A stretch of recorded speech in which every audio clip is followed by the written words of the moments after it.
Hi, my name's Alex Goldman. This is Hyperfixed. On this show, listeners write in with their problems, big and small, and I solve them. Or at least I try. And if I don't, I at least give a good reason why I can't.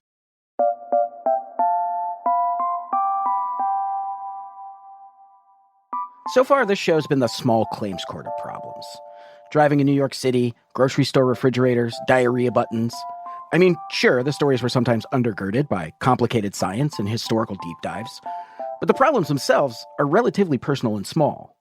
Problems that, whether I fixed them or not, had definitive answers. But today's question's bigger. It's way harder to answer, and it will have inexorably life-altering consequences for its asker. This week, Kristin Has Doubts. I had doubts and questions brewing. I've always been kind of a questioner, a searcher, This is Kristin. She's 32 years old, she lives in California, and she works in education policy, using data analysis to help teachers get ready to teach in the classroom. But the life she leads now, this life of data and questions, is a far cry from the faith-centric life she was born into. So my parents were ministers for a Christian ministry, evangelical, but also it's a weird one. It's one of the reasons I've spent the last 7 years unpacking it. This Christian tradition that Kristin grew up with, it didn't have the purity culture that's so prevalent amongst evangelicals, and women were allowed to be leaders, but it was still grounded in this idea of Bible-based faith. But when I was 17, I was more committed to trying to find the best way to help the world. For a long time, Kristin thought the best way to do that was to become a vocational Christian minister. She moved around the country with her family and really admired the way her parents were able to connect with people wherever they went. So, at 21, she got married, and she started doing her own work, sharing her specific flavor of theology with the people she met out in the world. But then, in 2016, Kristin participated in a domestic mission trip to West Virginia, in one of the places hardest hit by the opioid crisis. And everything changed. There could be mission trips maybe that are based on evidence-based community service and intervention, and this was not that. This was, trying to invite people to our Bible studies and our Bible classes and teach them the theology of that group. And so I was 24 when I arrived there, and it was sort of the breaking point of realizing, do I think that teaching people Bible classes is the way to make the world a better place, or do I not? And there's no place that you have to confront that more directly than when you're looking at people who have suffered from substance use disorder, whose lives are falling apart, and you are learning more about, the Sackler family and what caused all of this. And essentially it just came to the point where I realized, inviting people to Bible classes is not how I think the world has changed for the better. That trip was a breaking point for Kristin. When she came back from West Virginia, she left her family's ministry, she got divorced, and she started looking to rebuild her life in a way that felt more consistent with the things she really believed in. So Kristin went back to school, she got a master's degree, she got remarried, and she's now living a life that feels happy and meaningful to her. And the reason I'm telling you all of this is because I need you to understand the person behind today's problem. Kristin has never been satisfied with the world as it's been described to her. She doesn't take action without weighing the options, and she'd rather burn her life to the ground than live in a way that is out of alignment with her values. So when Kristin reached out to us and said that the decision whether or not to have a child plagues her every single day, we were like, say more about that. It sounds like you are very analytical and very thoughtful, and you go really deep on things that you are not sure about. Yeah, I would say that's definitely true. Yeah. So I assume you've had a lot of thoughts about having kids. You probably have pro-con lists sitting around somewhere. Yeah. What are they? So for me, the pros, I've always loved kids. I love the idea of getting to explore the world as a child again, through your child, and getting to see them learn about science and animals and travel. I have a niece and 2 nephews right now, and they're my life. I love being an aunt. I did the Big Brothers Big Sisters program for 5 years, and I'm still very tight with my little. I love kids. I love being able to give them a safe environment and explore who they are. That's the pro, right? Got it. And what are the cons? There are just so many. Remember, Kristin's whole thing is about looking at the world and trying to figure out what she could do to make it better. But when we first spoke to her in July of 2024, the presidential election was 4 months away, and she had this creeping sense that things were on the verge of being broken beyond repair. I'm someone who pays attention to the patterns of the world and like where our democracy is headed, where climate is headed. Like these things impact me deeply, and I'm someone who can kind of read the signals maybe a little earlier than it makes it to the mainstream about how bad things could get, how quickly. So that's tough. For Kristin, being keenly aware of the social and political environment is percolating this anxiety that she can't ignore. On top of that, this interview was conducted 2 days after the assassination attempt on Donald Trump this summer, which just felt like another unsettling escalation. Feels like a seismographer is sensing, some of the changes that are coming. So what kind of political and social structure am I bringing a kid into? Politics plays a huge role in the way that Kristin's thinking about this question, but it's far from the only factor that she's weighing. When Kristin looks at the world, it seems like everything is trending in the wrong direction. Climate change is creating an inhospitable environment for future generations, a national abortion ban threatens the well-being of women, and social media is making young people more depressed than ever. It's just such a risk. I'm like a very analytical risk person. And it's the biggest risk ever in my view. It sounded like the thing Kristin wanted was a crystal ball that would let her see into the future and know that it was going to be a safe place to raise children. And obviously, I could not give that to her. I mean, not on this show's budget. So I had to tell her. First of all, this is a question that has no answer. I'm going to go to experts. They are going to give me opinions. And I'm going to come back and say like, hey, based on their information, this is either a fine time to have kids, it's the same as every other time, or it's like way worse. But what would make this feel solved for you? What is the closest to solved I could make this for you? If you talk to someone who's not a wacko alarmist, but who is a clear-eyed realist, if I could know that, like, for instance, how bad climate change will be, not in 150 years, but in 30 years, right?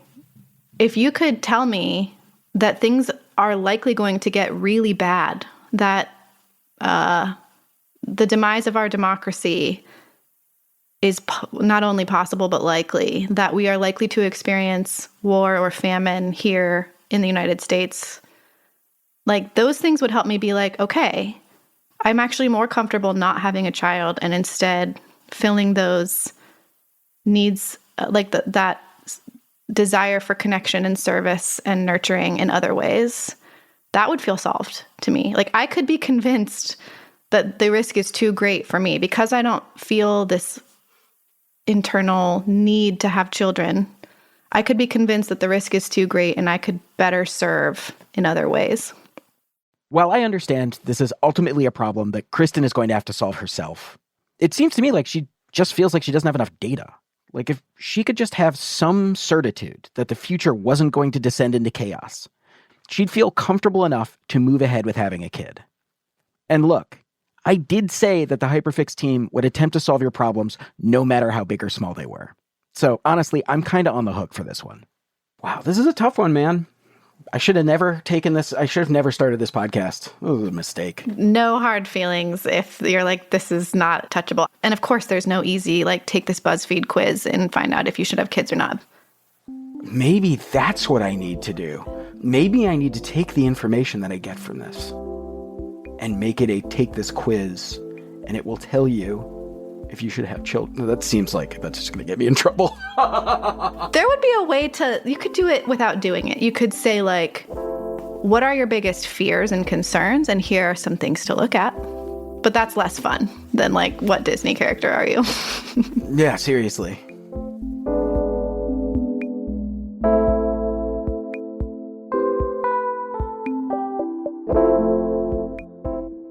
Kristin wasn't interested in emotional reassurance. She wanted something quantifiable, something she could point to that would settle this issue and convince her that it's an okay time to bring children into the world. Or not. And as I started working on this story, I realized I wanted that too. Because even though I'm already a parent, I'm not 100% certain that having my kids was the right decision. And it's not because I don't love them. They are the best part of my life, without question. But I am very afraid of the world they have to grow up in. And I have been for a long time. I'm the kind of guy who's been writing letters to climate scientists for the last 20 years expressing my helplessness about the rapid increase of CO2 in the atmosphere. I've been convinced for the better part of my adult life that if war doesn't swiftly end the world, apathy will slowly poison it. There was always something about having kids that felt inherently selfish. So in 2013, when my wife started talking about wanting to have children, it sparked a lot of soul searching and some very difficult conversations and some couples therapy. For the sake of our relationship, I made a choice to believe that things probably weren't going to be as bad as I imagined they were. That my pessimism was just pessimism and not necessarily more than reality. But when I look back over the last decade, I see a world much worse off than it was before my kids were born. I feel like that pessimism I had turned out to be prescient. And I was desperate to find someone who could convince me otherwise. The premise of the show is that we're solving problems for people. And we had a listener contact us and say, should I have kids? And I was like, I don't know the answer to that. But I guess that's why I'm here. So we've been trying to figure out what the right answer is. And, well, we stumbled upon your article and it seemed like a good stop on our journey. Sure. Do you mind telling me which article? This is Dylan Matthews. He's a writer at Vox, and one of his primary research interests is this question of whether the world is getting better or worse.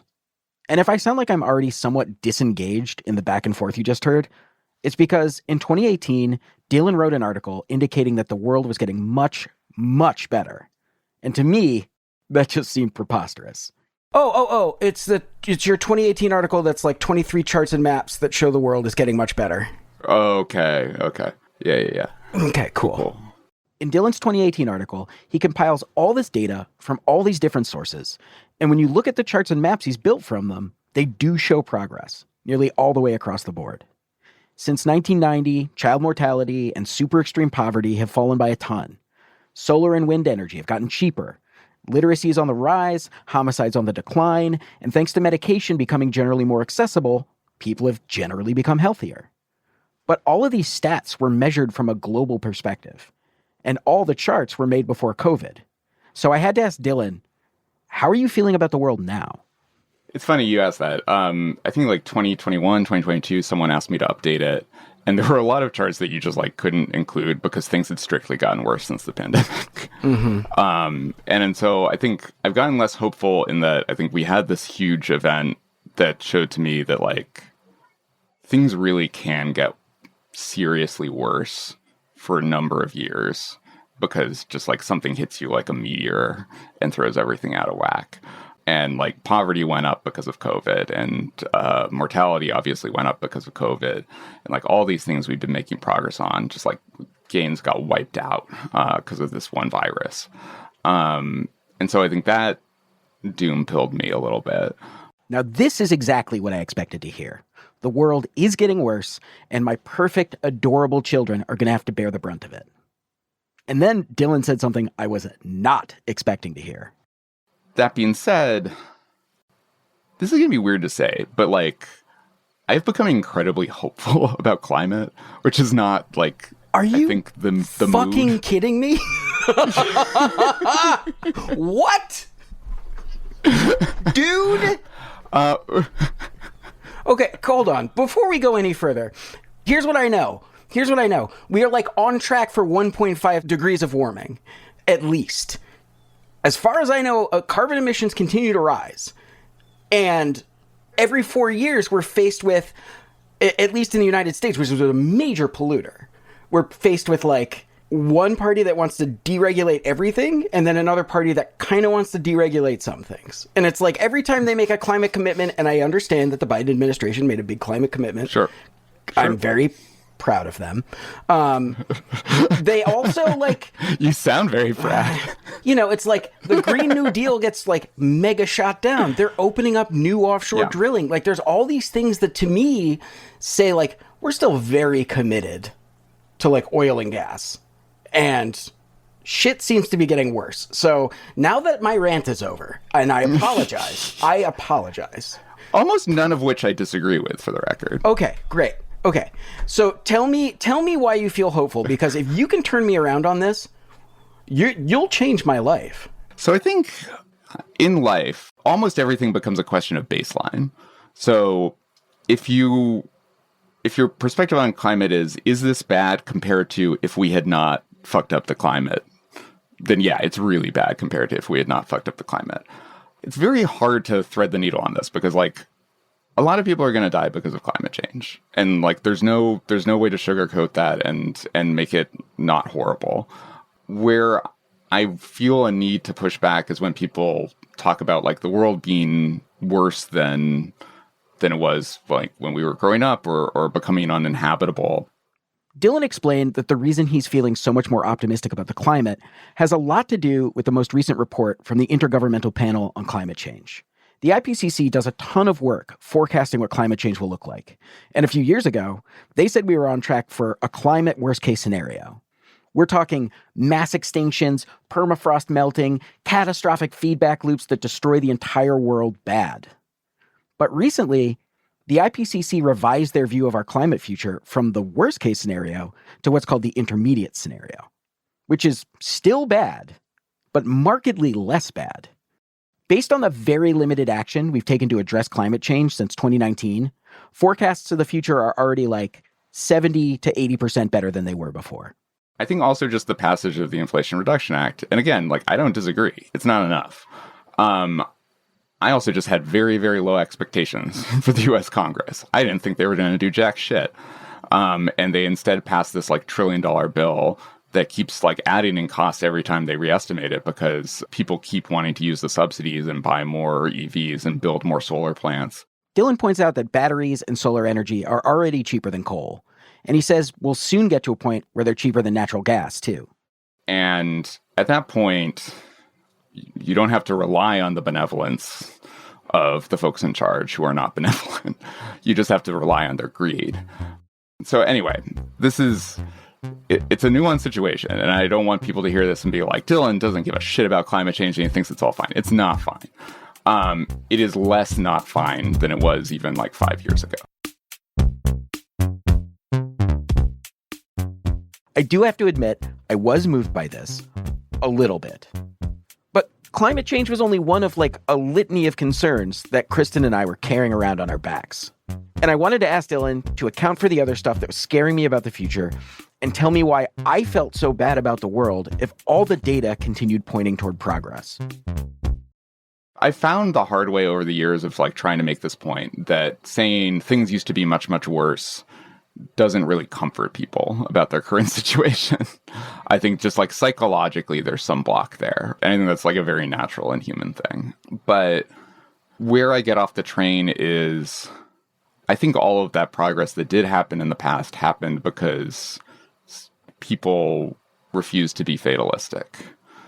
I think it's important to instill, especially in like young people, a sense that like all is not lost and that like you can do things that will not make the world perfect, but can stave off disaster. Dylan sees all the things I'm seeing.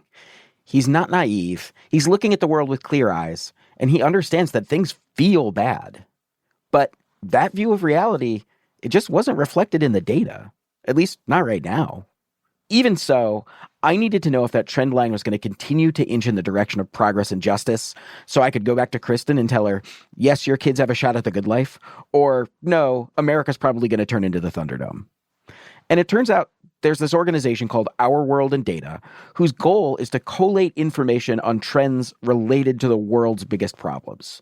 Basically, all the things Kristin's concerned about, stuff like climate change, technology, democracy. So we reached out to one of the main researchers there to see how he felt about the world that Kristin's kids could inherit. Yeah, I'm Bastian Harry. I'm a researcher at Our World in Data. And what I do for a living is trying to find data on the world's biggest problems and trying to explain it in as easy ways as possible and then communicate it to the broader public. So I posed Kristin's question to Bastian, and he told me that when his team looks at the numbers, what they see is a mountain of progress, same as Dylan.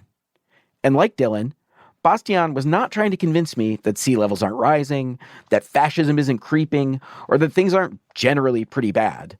In fact, he admitted in a lot of ways, and for a lot of people, things are awful. But he continued ringing this bell that based on the data, people being born now have a better shot at a good life than they've ever had before. And I continued to feel deeply dissatisfied with that answer. It's so funny. I feel like I spend so much time thinking about how bad the world is. And then everyone I've talked to who's actually in the hard data is like, things are getting pretty good. Things aren't bad. I mean, I also have to then hasten to add, I read an article, a BBC article yesterday that said in the last 50 years, we've lost 70% of the biomass in the world or something. So that seems like a pretty big catastrophe, right?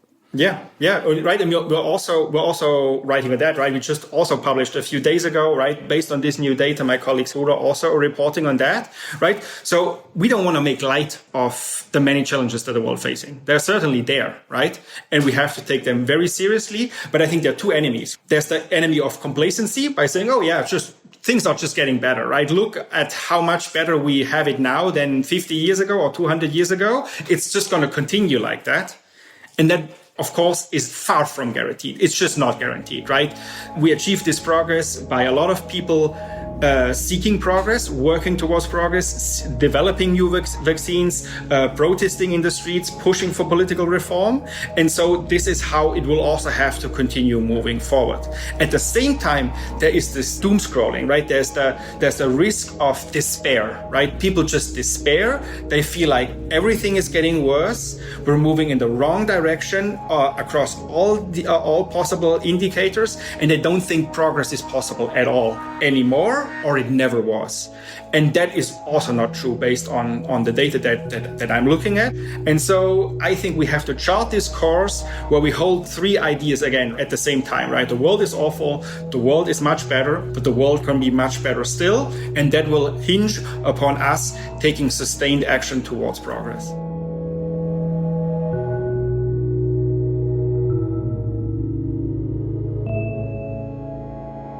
I need to pause for a minute and admit something. This thing that Bastian was saying to me about how the path to a better world hinges on sustained action toward progress, it's important. But I didn't fully appreciate it when I was in the interview. At the time, I wasn't really even able to hear it. I interviewed Bastian on October 16th. The internet at this point was wall-to-wall news about the election, which was 3 weeks away, and the polls were predicting a very close race. And between the threats of mass deportations and the promise of dismantling the Department of Education and the stories I kept hearing about women bleeding to death in parking lots simply because their doctors were afraid of the legal repercussions of treating their miscarriages, all I could think about was that despite all the data, I could not go back to Kristin and tell her things were going great, or even that things were going okay. So in that moment, instead of engaging with the substance of what Bastian was saying, I made a stupid joke. Maybe I should just stop moping so much. It sounds like everything's pretty okay. I mean, I think on the margins, I probably think you should be moping less. I mean, I don't know how much you mope, right? A lot. Trust me, it's a lot. I mope a lot. Then I think on average, mope less. If you think that puts you in a position to actually take more action towards making progress instead of running the risk of despairing. The very understandable risk of despairing. All the experts were telling me that in their expert opinions, things were getting better. And yet I felt absolutely certain that couldn't be true. Or maybe it was just too simplistic.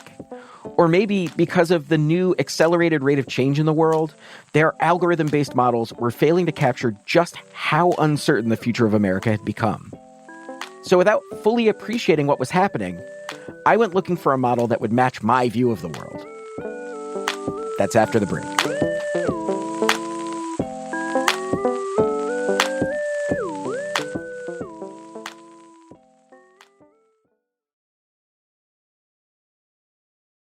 Welcome back to the show. So by mid-October, I was starting to get frustrated. Every expert I'd spoken to was telling me the same thing, that across the board, things are getting better, which felt totally out of sync with the world I was living in. There had been a second assassination attempt on Donald Trump, and on top of that, he was promising that if he won, he would open up new drilling for fossil fuels, and he would start targeting trans people and immigrants and journalists. Things felt bad. So when I finally met a forecaster who confirmed for me, yes, there are troubling trends in the global landscape, it felt like being seen for the first time during the making of this story. You may know there's been what they call democratic backsliding.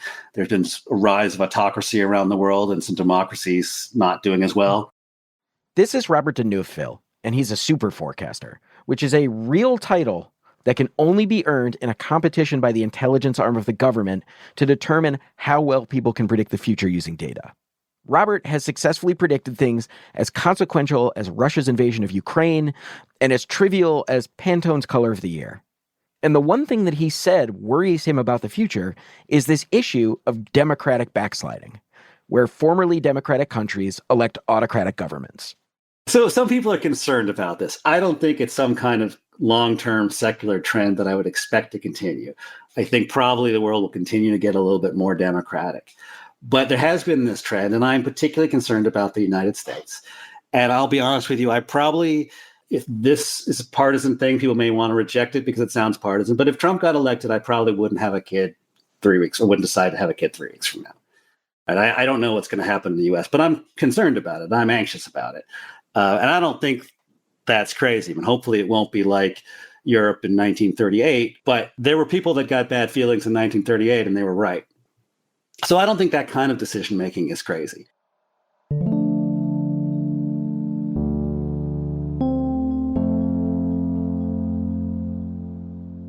As scary as it sounds, it felt very validating to finally hear someone say this.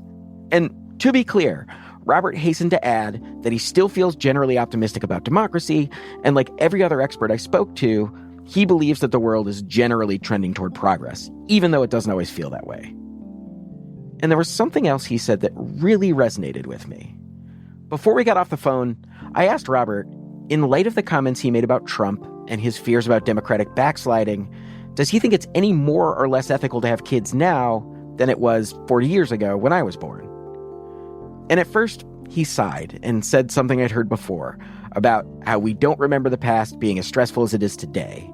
And he talked about the fact that when he was growing up, the threat of nuclear war felt tangible and imminent. And that apart from this one weird period in the 90s, when everyone in the US felt pretty good about things, there's always been some kind of turmoil. And then it hit me. I came of age during that era of good feeling. After the first Iraq War, before the second, before 9/11, it really did feel like peace is possible in our lifetime. Like I really did, like world peace. Like I really felt that.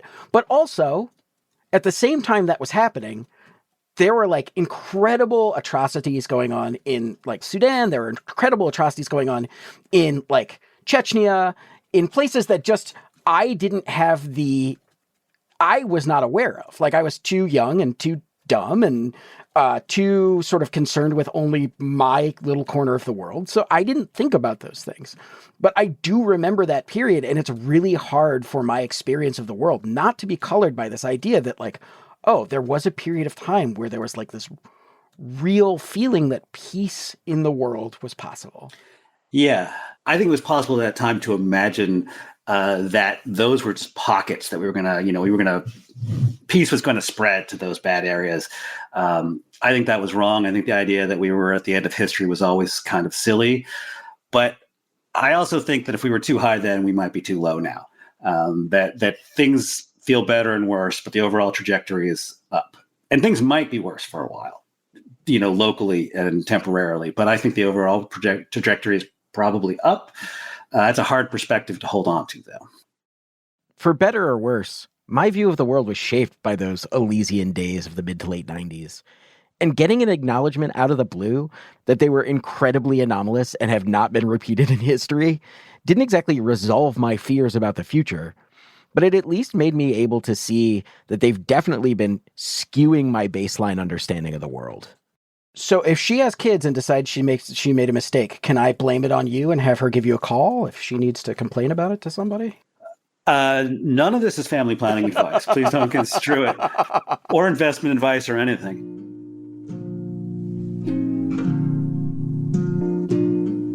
The first time I'd spoken to Kristin was in July of this year. By the beginning of November, I had spoken to several different experts, down-to-earth realists who are all telling me the same thing, that all things being equal, there's never really been a better time in history to have kids. I was starting to understand how my coming of age in this era of national optimism may have warped my expectations for the future. And even just becoming aware of that was making me feel a little better about things.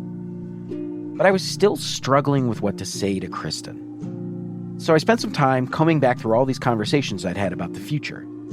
And in those conversations, I started hearing things I hadn't been able to hear in the moment. In addition to telling me about this data that they'd been collecting and studying, this data that showed genuine progress across the board, all of these experts tried to stress to me that progress does not occur in a vacuum. They told me that for as long as there have been people trying to imagine the future of the world, there have also been people who thought its end was just around the corner. Those people felt in their bones that things were bad in a way that they've never been bad before. Bad in ways that we as a civilization were simply not equipped to handle.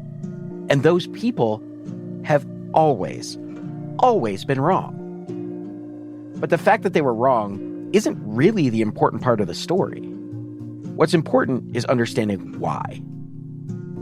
Humanity has faced disasters and diseases. We've faced fascism. We've faced countless moments that felt like the end.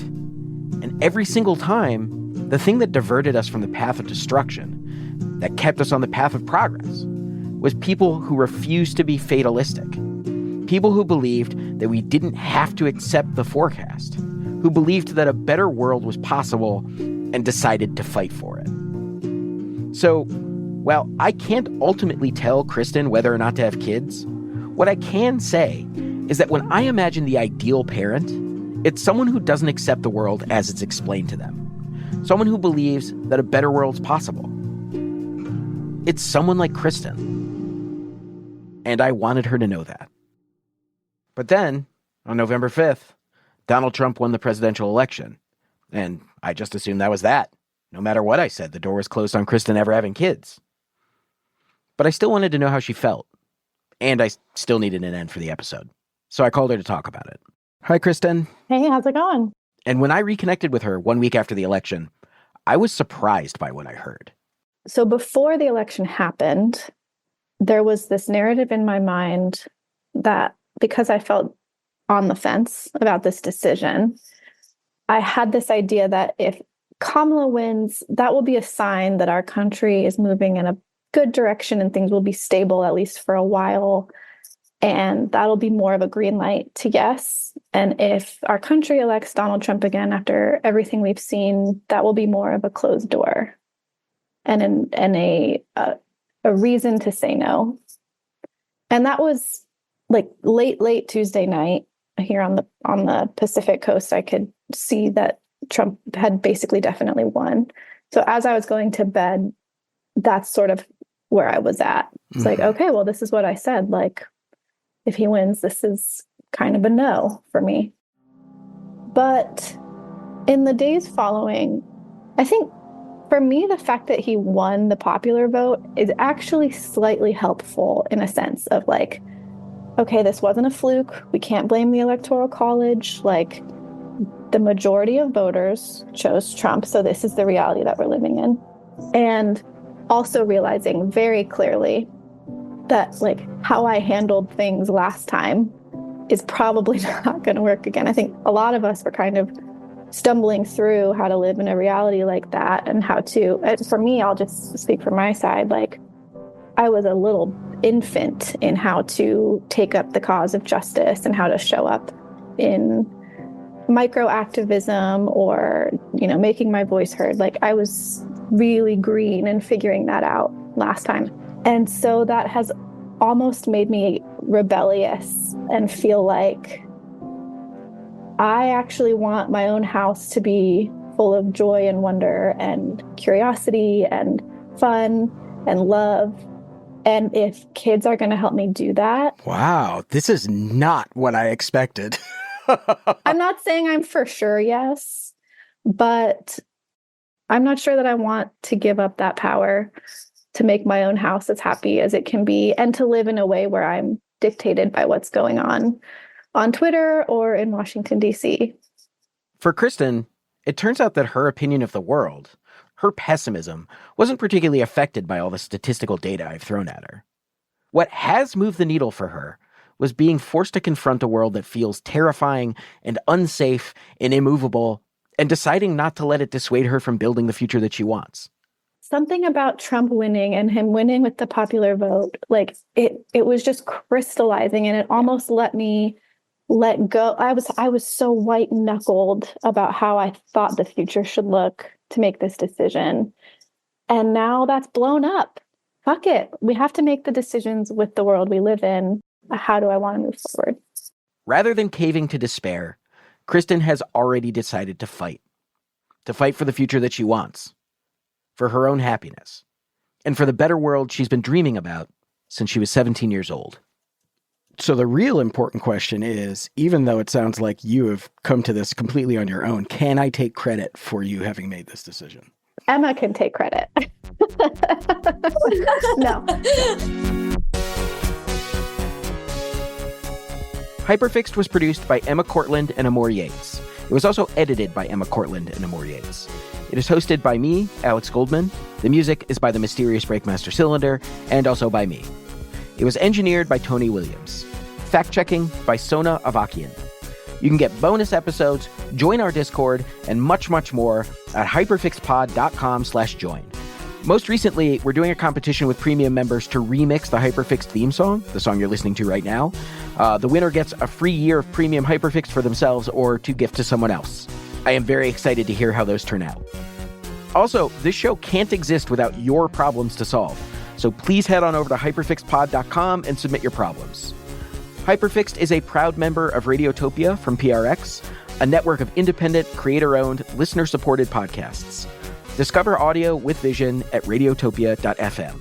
Also, if you heard the button story from a couple weeks ago, there are still buttons available, and you can pick one up at hyperfixedpod.com/button. Thanks so much for listening. The theme song's ending. I'm wondering if I'm going to get all this in before it ends. Radiotopia.